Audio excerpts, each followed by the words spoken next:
Will read. Amendment offered by Ms. Wasserman Schultz. Without objection, the reading is dispensed with. Gentlelady is recognized. Thank you so much. Members, I rise to offer an amendment to provide funding for the Rape Survivor Child Custody Act, which passed as part of the JVTA legislation that we sent to President Obama yesterday. The Rape Survivor Child Custody Act is based on a very simple common sense principle. If a man rapes a woman and she becomes pregnant from that rape, she should have the right to terminate the parental rights of her rapist. Unfortunately, though, in almost half of the states in the United States, women have no such protection. In fact, only 10 states in our nation allow a woman to terminate the parental rights of a rapist based on clear and convincing evidence, which is the most commonly used standard of proof in family courts. At best, this lack of protection means rapists can use the threat of pursuing parental rights to further control and manipulate survivors. And one might not think this happens very often, but the reality is that there are between 25,000 and 30,000 pregnancies that result from rape in this country every single year.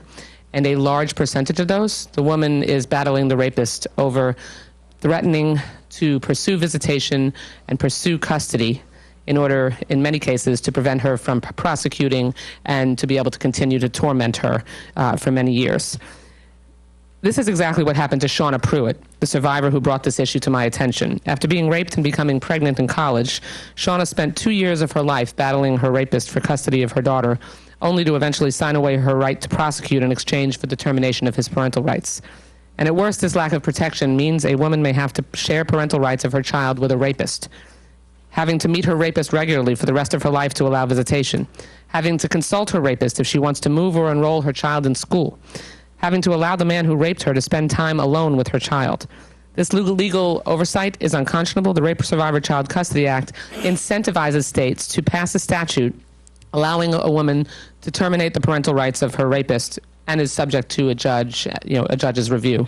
States that pass this type of legislation receive a small plus-up in funding for STOP and SASP grants already authorized under the Violence Against Women Act. What my amendment does today, and which includes an offset, would fund this incentive in the Rape Survivor Child Custody Act. It's $5 million. It's coming from a commerce salaries account. And to be clear, because the federal government doesn't have jurisdiction over family court laws, this funding incentive is crucial so that we can incentivize states to do the right thing. And I urge the members' support of the amendment. Chairman Culberson.